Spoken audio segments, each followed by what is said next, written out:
I want to talk today about what you're eating and why that might be having an impact on you getting to sleep and staying asleep. I know it's not the whole picture, but it might actually be part of the picture. Now, I've read an excellent book. If you're interested in this type of subject about how your diet affects your body and your metabolism, then this book's excellent. The Glucose Revolution, the life-changing power of balancing your blood sugar. So we know that we've got an epidemic of type 2 diabetes in the Western world, and that's caused really, well, it is caused by what we're eating basically. We're eating too many processed sugary foods, and that's causing lots of spikes in our blood sugar. So it's causing this roller coaster of blood sugar peaks and troughs, and that's causing a problem for our insulin. Basically, our insulin is stopping working properly in our bodies, and that's causing us to actually not convert glucose into energy, and so the glucose is remaining in our bloodstream, and that's causing significant problems for our bodies. So what Jess is talking about in this book is actually how we can level out that blood glucose spike, and there are a couple of things that she suggests that you can do. One of them is very, very interesting, and that's the order in which you eat your food.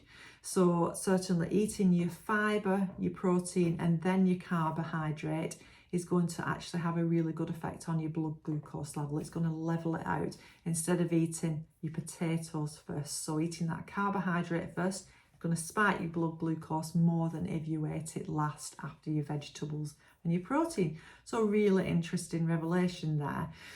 Now, I'm interested really in how our glucose levels and what we eat affects how we sleep, how we get to sleep, and how we stay to sleep.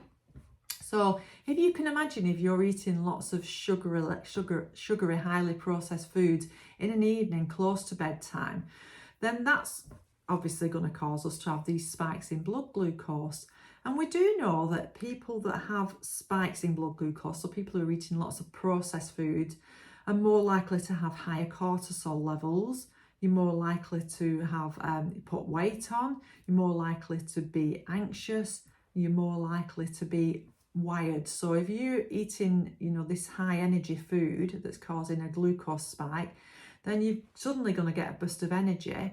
But we're not using that energy at bedtime at all. We're actually going to go to bed and lie down and try to go to sleep. So if you're having this energy burst at bedtime, then you can well imagine that that's going to be counterproductive for you going to sleep. So actually looking at what we eat in an evening is really, really important. The other thing to think about is if you're eating that type of food and you're having a spike in your blood sugar at bedtime, then you're going to get a corresponding drop in your blood glucose levels, probably around 2 or 3 o'clock in the morning. And that's when lots of us are waking up, and we're a little bit bemused about why we're waking up. So maybe think about if what you're eating in an evening is having an impact at 2, 3 or 4 o'clock in the morning. Are you having a glucose slump where your body's saying to you, oh, quick, wake up, you're running out of energy, you need to have a snack, you need to replace the glucose that I've used in the last few hours? Is that part of the reason that you're waking up? I know it's not the whole picture, but it might actually contribute to it. So what I suggest is think about what you're eating in an evening. Think about if you are having any of those glucose spiking foods. So obviously processed sugary foods, crisp, white toast, white pasta, white rice, all that type of thing. Obviously alcohol is going to be, significantly implicated in this, because that gives you the big sugar spike and drop.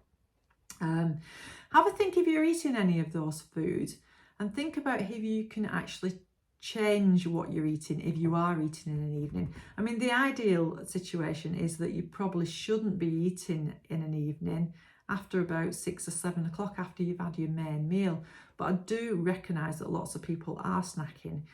So if you are snacking, then don't just suddenly stop it. That might cause a problem for your sleep. Introduce some different foods first. Introduce some that are going to be sort of longer acting. They're going to keep your blood glucose more level, on a level plane for the night. And things that I would suggest are things like peanut butter and a cracker, cheese, banana, milky cocoa, hummus, nuts and vegetables. So those things they're going to keep your blood glucose level, and they might actually keep you asleep for longer when you actually do go to bed.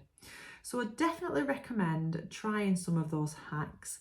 Now, if you are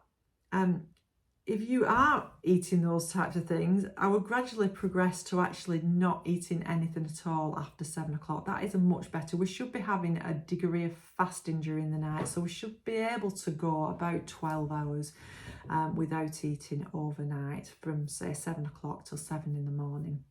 That should be something that we could do, and that's something that we did do in the past. So have a think about, firstly, changing the processed foods to something that's more long acting, and secondly, getting rid of those snacks in an evening if you can. That's what I would aim to do, and hopefully you'll see a result in terms of your sleep improving as you go on.